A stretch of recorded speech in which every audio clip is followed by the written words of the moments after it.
ದ್ವಿಭಾಷಾ ನೀತಿಯ ಚಳವಳಿ ಸುಮಾರು ವರ್ಷಗಳಿಂದ ಕರ್ನಾಟಕ ರಕ್ಷಣಾ ವೇದಿಕೆ ಮಾಡಿಕೊಂಡು ಬರ್ತಾ ಇದೆ.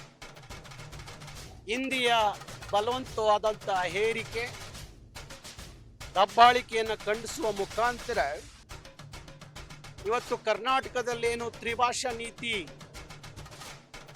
ಕನ್ನಡ, ಇಂಗ್ಲಿಷ್, ಹಿಂದಿ ಒತ್ತಡದಿಂದಾಗಿ ನಮ್ಮ ನಾಡಿನ ಮಕ್ಕಳ ಮೇಲೆ ಭಾರಿ ಕೆಟ್ಟ ಪರಿಣಾಮ ಬೀರ್ತಾ ಇದೆ.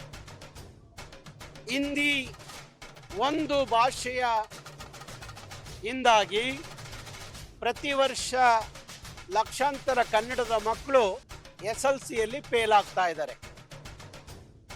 2023ರಲ್ಲಿ 97,000 ವಿದ್ಯಾರ್ಥಿಗಳು ಹಿಂದಿಯಿಂದ SLCಯಲ್ಲಿ ಫೇಲ್ ಆಗ್ತಾರೆ.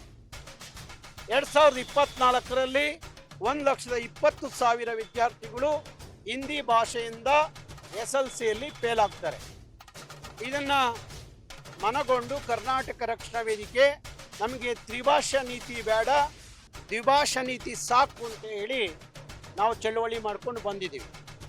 ನಾನು ಈಗ 2 ದಿನದ ಚಳುವಳಿಯ ಈ ಸಂದರ್ಭದಲ್ಲಿ ನಾನು ಈಗ ಮುಖ್ಯಮಂತ್ರಿಗಳನ್ನ ಭೇಟಿ ಮಾಡಿ ನಮ್ಮ ನಿಯೋಗ ನಾವು ಬಂದು ಮಾನ್ಯ ಮುಖ್ಯಮಂತ್ರಿಗಳ ಗಮನಕ್ಕೆ 1 ತಿಂಗಳ ಹಿಂದೆ ಭೇಟಿ ಮಾಡಿ ಮನವರಿಕೆ ಮಾಡಿಕೊಟ್ಟಿದ್ದು, ಈಗಲೂ ಮನವರಿಕೆ ಮಾಡಿಕೊಟ್ಟಿದ್ದೀವಿ.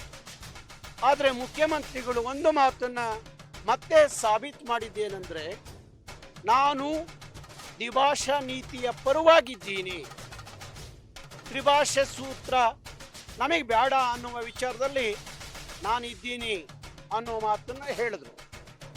ಕೆಲವರು ನಮ್ಮಲ್ಲಿ ದ್ವಿಭಾಷಾ ನೀತಿ ಬೇಡ ಅಂತ ಹೇಳುವಾಗಲೂ ಸಹ ಅವರಿಗೆ ಮನವರಿಕೆ ಮಾಡಿಕೊಟ್ಟು ಆದಷ್ಟು ಬೇಗ ಸಚಿವ ಸಂಪುಟದ ಸಭೆ ಕರೆದು ತೀರ್ಮಾನ ಮಾಡ್ತೀನಿ ಅನ್ನೋ ಮಾತನ್ನು ಮಾನ್ಯ ಮುಖ್ಯಮಂತ್ರಿಗಳು ನಮ್ಮ ಜೊತೆಯಲ್ಲಿ ಮಾತಾಡಿದಂಥದ್ದು.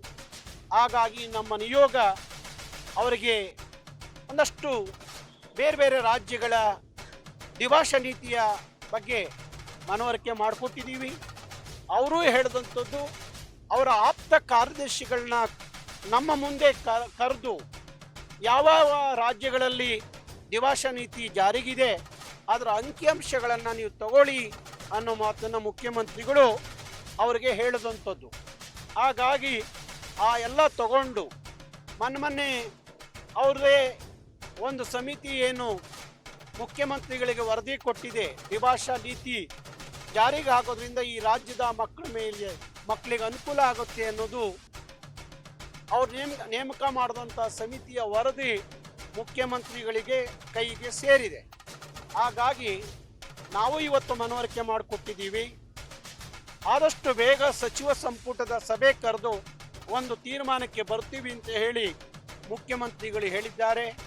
ಹಾಗಾಗಿ ನಾವು ಕಾದು ನೋಡಿ ದ್ವಿಭಾಷಾ ಸೂತ್ರ ಜಾರಿಗೆ ಬರೋವರೆಗೂ ನಮ್ಮ ಚಳುವಳಿ ರಾಜ್ಯ ವ್ಯಾಪ್ತಿಯಲ್ಲಿ ತಗೊಂಡು ಹೋಗಬೇಕು ಅನ್ನೋದು ಕರವೆಯ ನಿರ್ಧಾರ, ತೀರ್ಮಾನ. ಹಾಗಾಗಿ ದ್ವಿಭಾಷಾ ನೀತಿ ಜಾರಿ ಬರೋವರೆಗೂ ನಮ್ಮ ಚಳುವಳಿ ಮುಂದುವರಿಯಿತು.